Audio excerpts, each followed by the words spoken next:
Monday. Welcome back. Or if you're new here, hi, hello, welcome. My name is Zoe, and this is my channel, Ms. Manga, where I talk a lot about manga. And today we're doing part 2 of the first volumes that I've read recently. If you haven't watched part 1, it dropped this past Saturday, so go check it out if you're at all interested. It features webtoons and fantasy manga.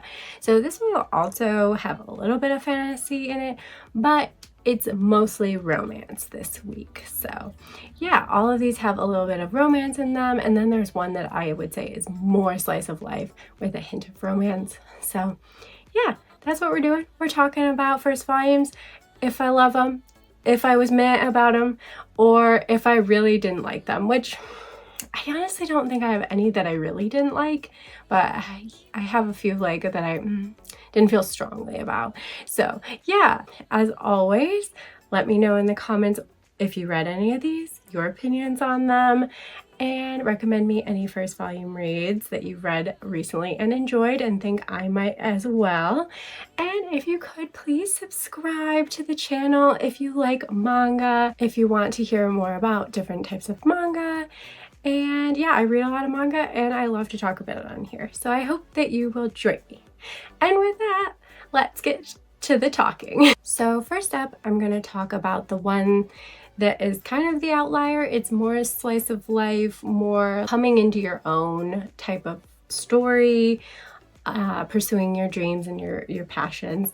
But there is this hint of a romance in it, and that is the essence of being a muse.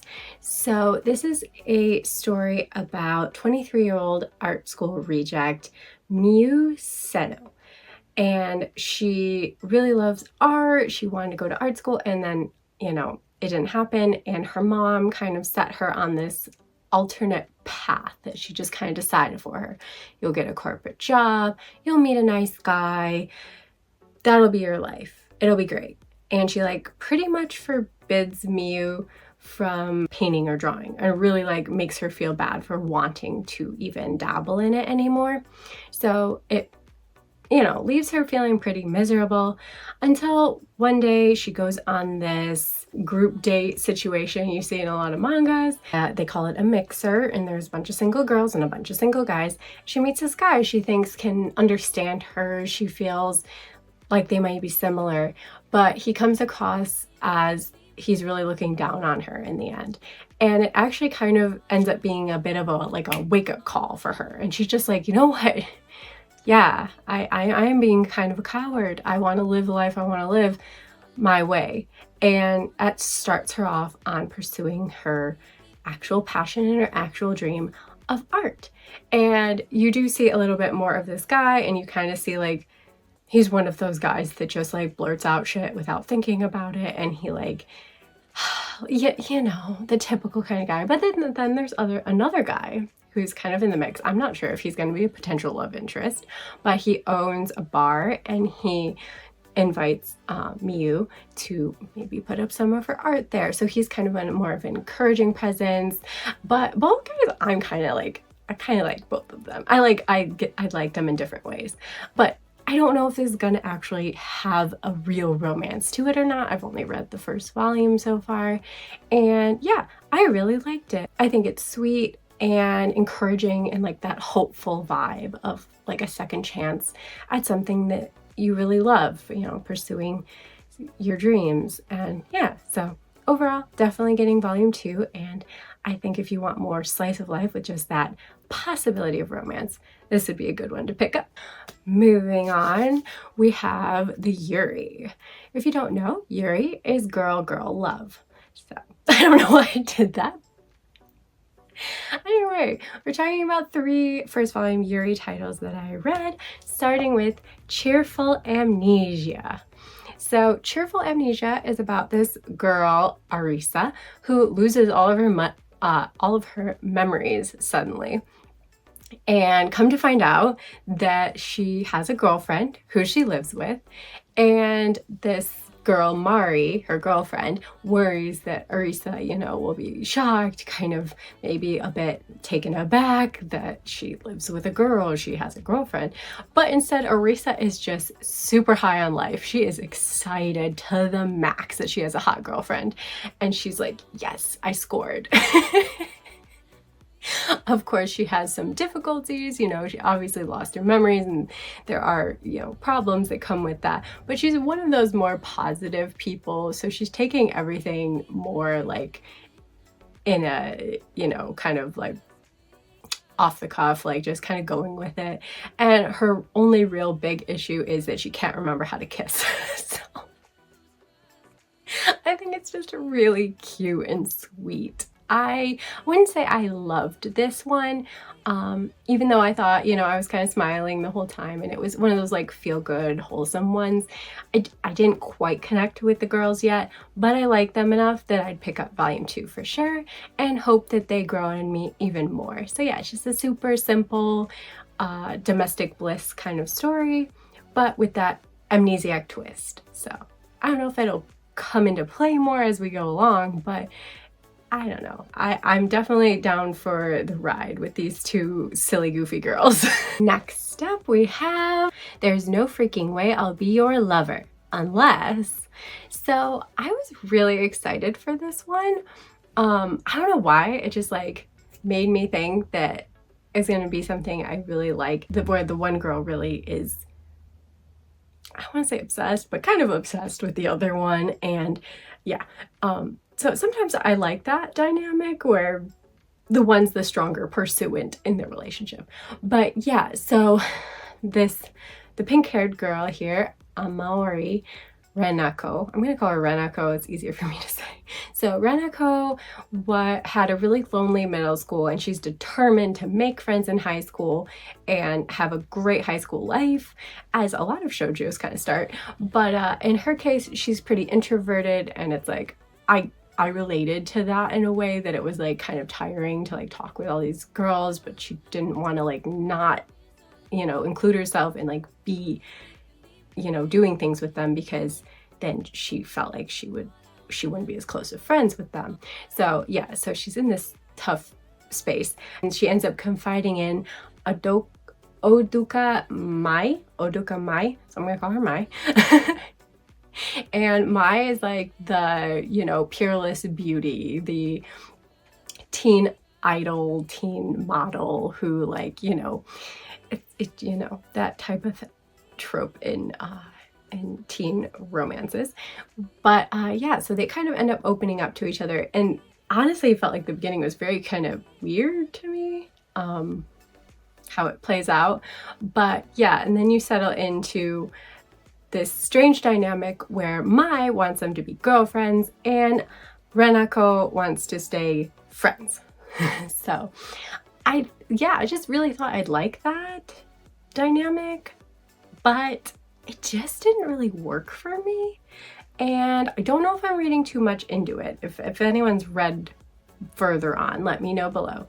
But it just felt like, based on looking at the next couple volume covers and even within this first volume, that like the other friends might also be interested in being more than friends with this girl, Renako here.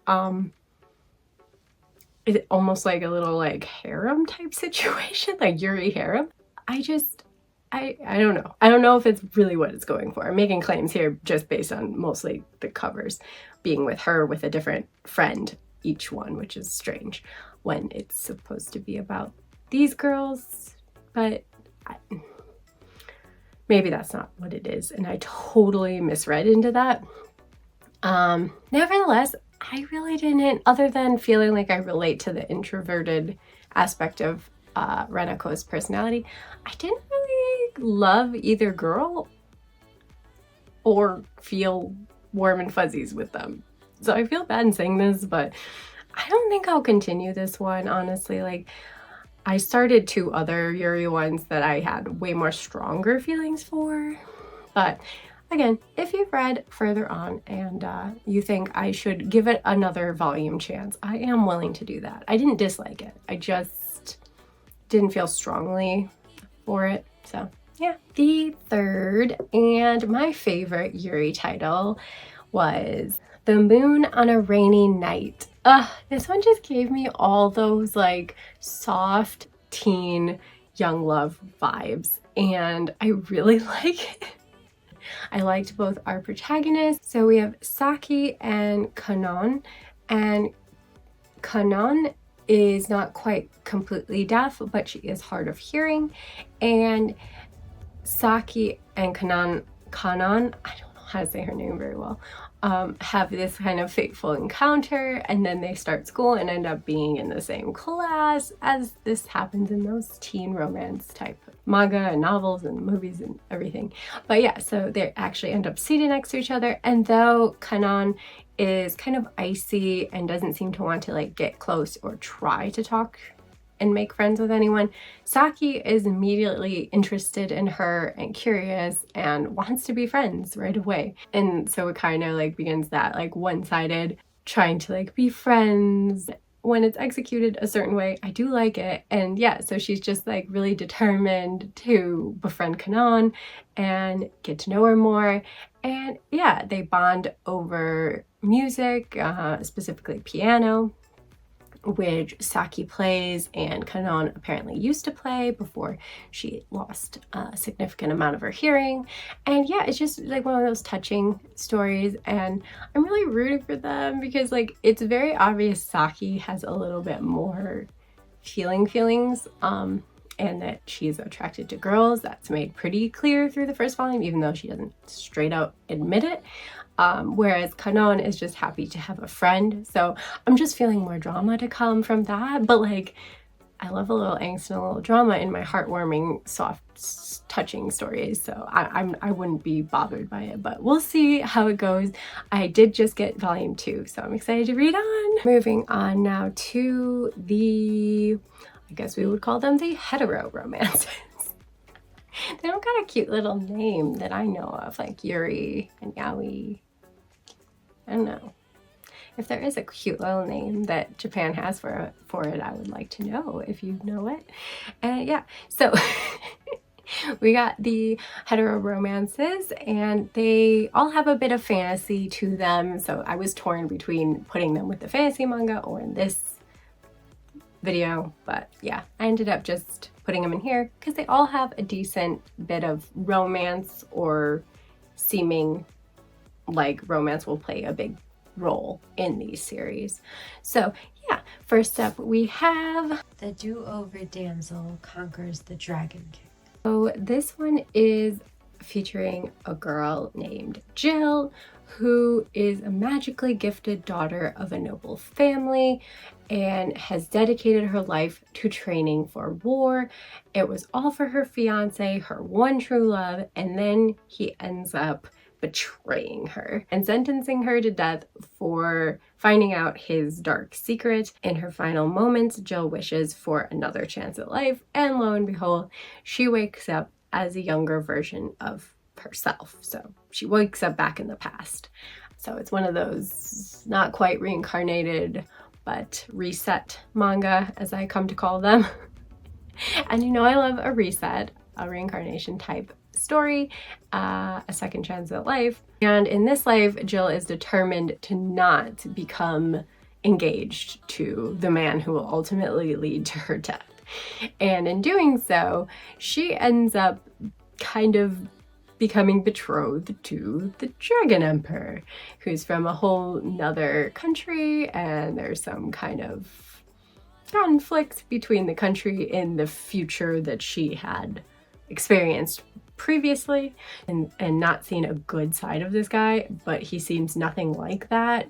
So she's not sure what to make of him, the situation, and he's older than her and is very excited that she is young. And though it gets pointed out many times in a like side-eyeing you, what the heck you freak kind of way, it is very weird, and I wanted to throw that out there.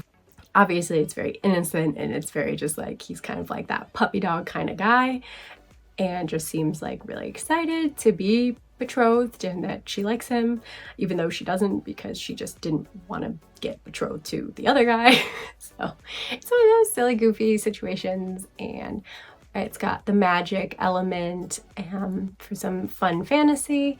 And yeah, I'm curious because there definitely seems to be a reason why he can't, you know, be entangled with an older girl. It has to be a younger girl, like what that is about, and what, like, you know, the mysteries that they're obviously like dropping little breadcrumbs for. And yeah, so I'm excited to read further. I think it's a fine start to a fantasy romance type story with that do-over trope that I do so love.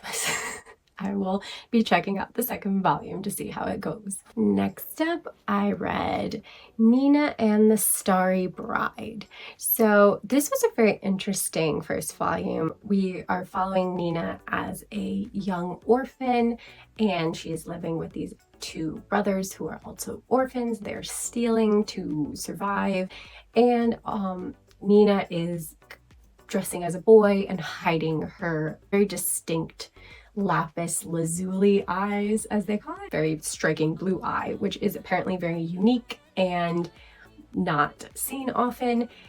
But when the princess of this nation ends up dying, Nina is made to be her replacement because she has the same striking eyes as the now deceased princess. So she is being used essentially as this stand-in for the princess and is going to be wed to another nation's prince for, you know, those political reasons and things. So it's all very like against her will. She's struggling to accept it, but she really doesn't have anywhere to go even if she runs away. So she kind of just ends up accepting this fate. And then, of course, we have Prince Azur here, who is very interesting as well. Seems to have had a difficult upbringing in childhood as well, even though Nina doesn't know that and just sees him as this, you know, kind of spoiled prince that's, you know, making her live this double life. And she's not exactly his biggest fan. There's a little something something. And like, then I think when the other prince comes, there's going to be like a little love triangle. I looked at the covers. I can see it a mile away. I'm not new to this manga game, okay? But I think they're both very handsome. I'm very interested to meet the other prince, the other possible love interest, because we haven't met him yet in this first volume. And I really like this first volume, so I'm excited. It's got very pretty art and a very, you know, kind of melodramatic story that yeah, I was pretty sucked into. So I liked it a lot. Last up on the hetero romances, we have the ice guy and the cool girl. So sadly, this is so thin. Look at it. It disappears. That's my one gripe, is it's so thin. Another sadly thin volume of manga. But I was really excited for this. I haven't watched the anime personally. I wanted to. It's on my list of anime to watch. But it just looks so cute. And the first volume of manga, at least, definitely was very cute. We are following these two co-workers.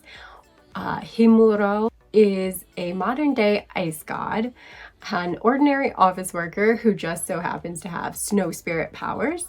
And he's also besotted. I love how they use besotted on besotted, like, with his aloof coworker Fuyutsuki. So both of them seem a bit cool, calm, and collected from the outside, but beneath Himuro's icy good looks rages a passionate blizzard of love.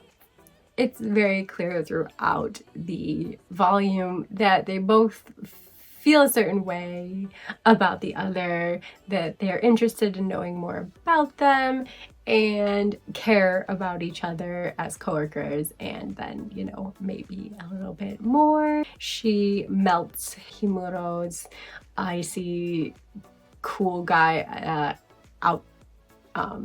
exterior, and his blushy face is the highlight of like the cute little interactions they have, and then his like adorably blushy face. So cute. I love a manga guy with a cute blushy face. I like Himuro himself like won me over by his like cute little personality, and the fact that he does have this fantasy element of ice snow powers is really cool, and it can be used for some funny moments and then just lead to some cute interactions between the two coworkers and their growing relationship. I'm excited to keep reading, and I already pre-ordered the second volume, so whenever that arrives I will dive right into this adorable snow-filled read, perfect for this coming winter season. Alright, on to the yaoi slash BL, all the boy love. I don't know, I did that for the girl love, so I have to do it for the boy love. It's just, I didn't want them to feel left out.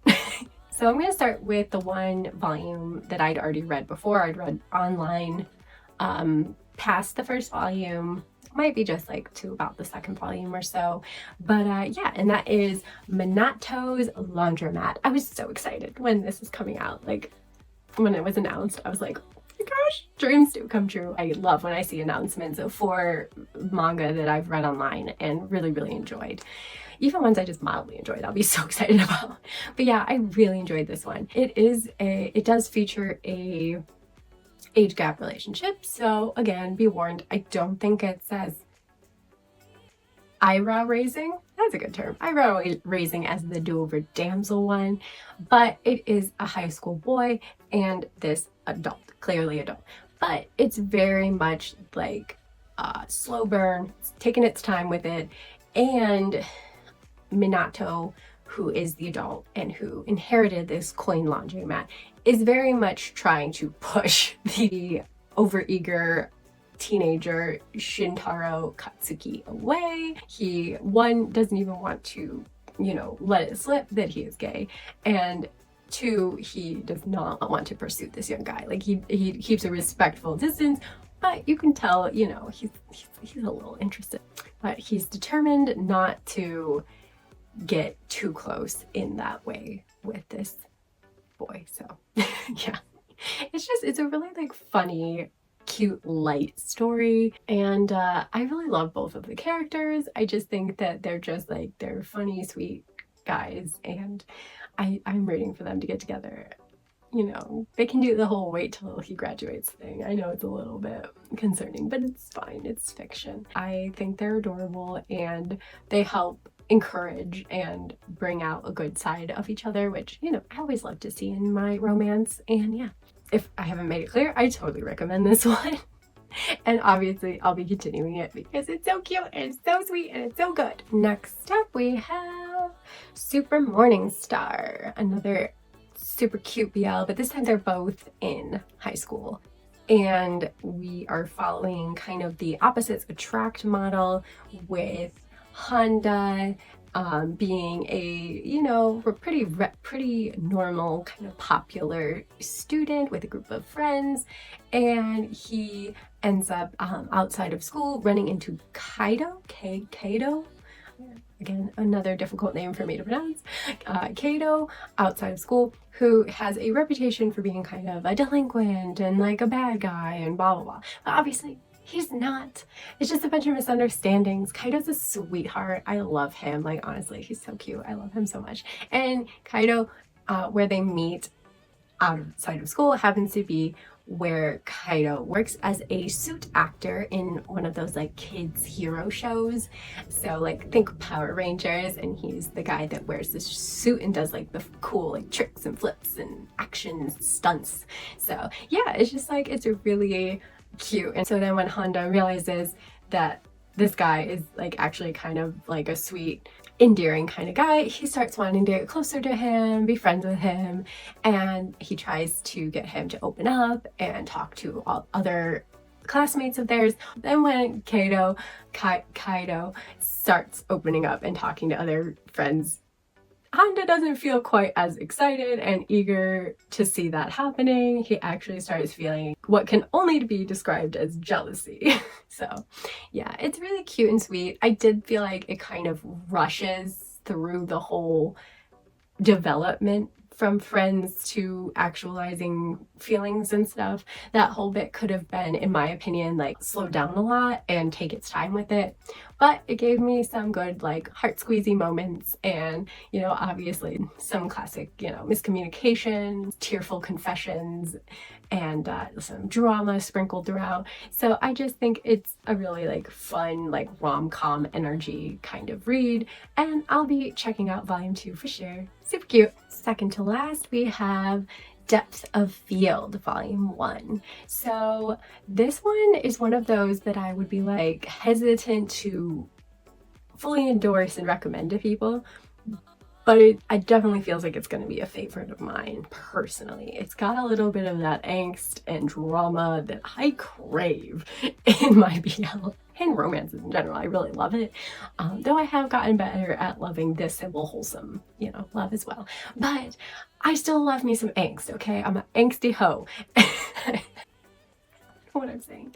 Anyway, I love the angst, and this volume gave me the angst and a heart-pulling backstory that I actually cried about. I will reiterate, a crybaby, but still, it really tugged at my heartstrings. Oh, I felt for him so much. So yeah, anyway, our main characters here, our main boys, are Hayakawa, who is the one with the sad backstory that we get a little bit from. It's not like tragic or anything, it's just like one of those ones that like, so sad, like I hate to see it.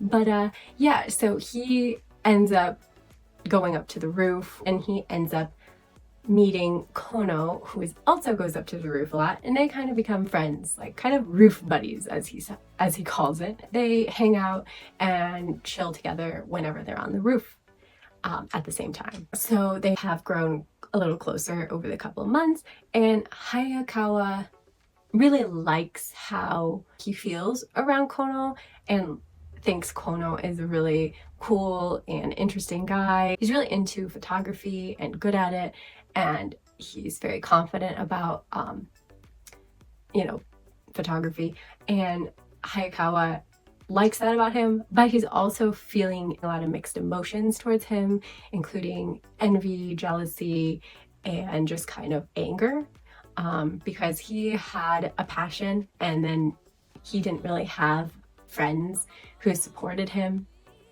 and held him up like he sees Kono have. Instead, they kind of tore him down for Hayakawa having made them feel lesser than, unintentionally. And it's complicated. You know, you can kind of feel both sides, the sympathy for both sides. But yeah, these altercations with these past friends made Hayakawa give up on his dreams and passions really for music. But through Kono, he's kind of wanting to try again, or feeling frustrated for not pursuing his dream like he sees Kono doing. And yeah, I don't know, it gave me all those dramatic, melodramatic, young, you know, troubled young love vibes. And yeah, I will say there's a little bit of a questionable consent in this volume. It does not go all the way, but Hayakawa definitely blurs that line of consent. And as always, I will say, this is fiction, but I understand if it will trigger people, so I always want to point it out. I did not think it was too aggressive or too bad, and that Kono could have, it seemed, easily, if he wanted to, have diffused and gotten out of the situation before it became as far as it did. But he definitely at least initiates acts that Kono is not ready or willing for. So I will, you know, just saying, I'm pointing it out. I really like them and how their relationship's developing. It's definitely slow burn. It will probably not be for a lot of people, and that's why I wouldn't be one I'd recommend, but I personally really enjoyed it, and I'm very excited for volume 2 whenever it does come out. And finally, the last manga, we have Lullaby of the Dawn. Oh my god, this one was my favorite by far. Like, even though I love the angst in that one, I will say, like, this overall, my favorite first volume BL read. It takes the cake. I absolutely love the mix of fantasy elements and the story and world building with this adorable puppy-like romance at the center, just like my heart. Like, I do like when they are very non-toxic as people, but situations around them bring the drama and the angst. So I'm okay with that. I'm very pleased with that as well. Not too picky, okay? And yeah, so in this particular world, there are warriors known as Kanagi, and they are kind of excluded from society. They are set up and provided food for and live way near the cliffs of the island, and their duty, their job, what have you, is every night to drive off the creatures that emerge from the depths of the black water. Very interesting. We don't know what these creatures are, what they want. I think we get a little bit of a hint towards the end of what they might want, but yeah. It's very interesting and dark and mysterious. And Elva here is the Kanagi. When Alto, who has lost his mother, comes to live, he had lived on like more of the inland, and now he lives more on the coast. And so he hadn't really known about the Kanagi as actual, like as a real thing. It was more like the Kanagi and the creatures from the Black Sea were more like urban legend kind of myth, but it really exists. And he finds the Kanagi fascinating and he's drawn to him. And the Kanagi is usually kind of shunned, treated favorably, but like from a distance.